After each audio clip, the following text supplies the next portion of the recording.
now, as we kind of wrap up, for each of you, Eric, I'll start with you. What sort of thing do you want to leave the audience with, especially with the investor mindset? Where are the top 1 or 2 opportunities for investors to be looking at for AI in the healthcare space? Well, as is my style, I'm going to slightly ignore your question and answer the one that I feel like answering. The cardinal sin of the American healthcare system is separating the individual from the cost or financial impact of their healthcare decisions. And, you know, everything kind of flows from that at some level. And then, you know, the second one is having this like multi-payer dynamic that is so hard for any stakeholder to deal with. And I'm a big believer, not necessarily strictly from an investor perspective, but from like a society perspective, of having people have some sort of financial stake in doing the right thing for themselves, for their bodies, for their long-term health. And so there are startups that, you know, may or may not be good investments, but that are innovating around alternative health insurance models from like a carrot and stick perspective, which are leveraging some innovations in healthcare, health insurance financing, be it, you know, ICHRAs or high deductible plans or what have you. Are you going to get a 2-hour wellness visit at the start of the year, every year? If so, you know, we have enough data and we can look at the demographics and understand, you know, over a long enough horizon that, you know, giving people this quantum of health, if they can take on that burden and start to do things about it, will reduce the aggregate cost of care for those people. And starting to make really interesting decisions that have a carrot and stick for individuals, I think is going to have a really big impact. Now, I'm not going to invest in those companies for a lot of reasons, but I think that hopefully, you know, all this innovation, all this experimentation, there's going to be a lot of failure, but there will be a lot of success. Then the Uniteds and whatever can swoop in and buy them and, you know, expand the aperture a bit. I have one more question for you. As parents, we all know we're not supposed to have a favorite child, but we do. There's someone you click with in your gene pool, you click. What is your favorite sort of child or investment right now that people should be aware of? Oh, well, okay. I'm just going to pitch my book here. We have an investment in this company called BERYL. It's a microneedle-based alternative to the traditional CGM. So whereas traditionally you have this like filament that you have to jam in your arm to get your blood glucose, these are microneedles, so you really can't feel them. There's 40 of them. It just got FDA clearance for type 2 diabetes.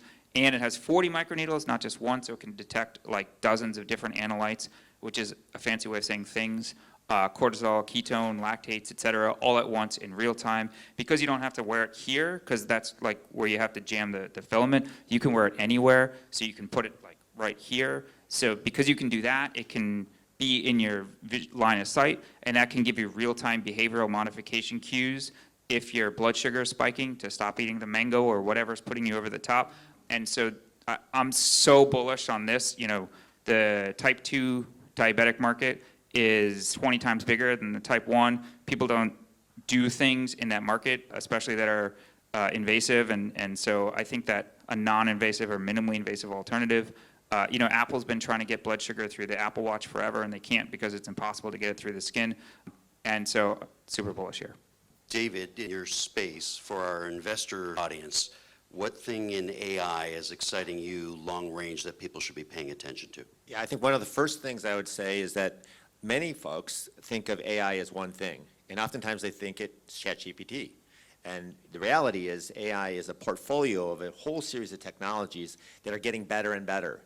And some of the newer technologies that I would want to definitely make sure people are aware of are what we're moving towards is our agents, an agentic agent orchestration, and robotics. And as we get into that category, there's a whole series of other new opportunities that arise. So let's not think of it just in terms of information that is providing an answer.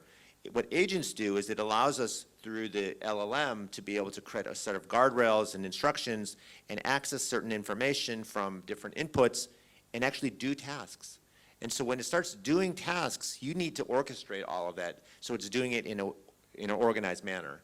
And we've seen some amazing results already. We're solving some very complicated problems, and I would say that that would be an area that I would definitely start taking a closer look at, because that's sort of the new growth area. And then eventually you're going to get into some robotics, which will actually doing some, actually not just kind of doing a specific digital task, but it actually a mechanical task. And Kate, when you're out there reading, taking in everything, watching the market, where's the AI opportunity for investors through your view?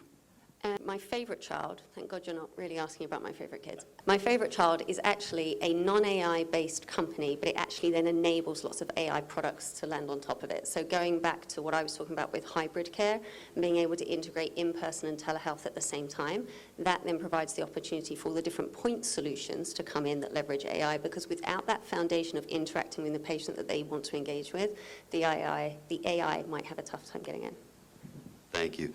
And Tejinder, I just want to know where investors through Google should be looking at down the road in the next 6 months to a year. Yeah, I'll build on David's point on agentic AI. This can be a single agent or a network of agents or a couple of agents as a team orchestrated with an overseer agent. It's almost trying to mimic what teams of humans can do. While that is exciting, I think the area to kind of pay attention is the problem well defined? If the problem is not well defined, AI is not going to do any magic there. The second thing is, I think for these systems to actually work, what we are discovering is a lot of effort and investment has to be put into is the right data available to these agents. Just like humans, if you don't have the right information, we cannot take the right action. So I think whenever you're going to looking at an investment, look at the definition of the problem. Is this a real problem? And then also look at, for these technologies to work, is the right data available, accessible for the potential of these technologies to kind of really come to life?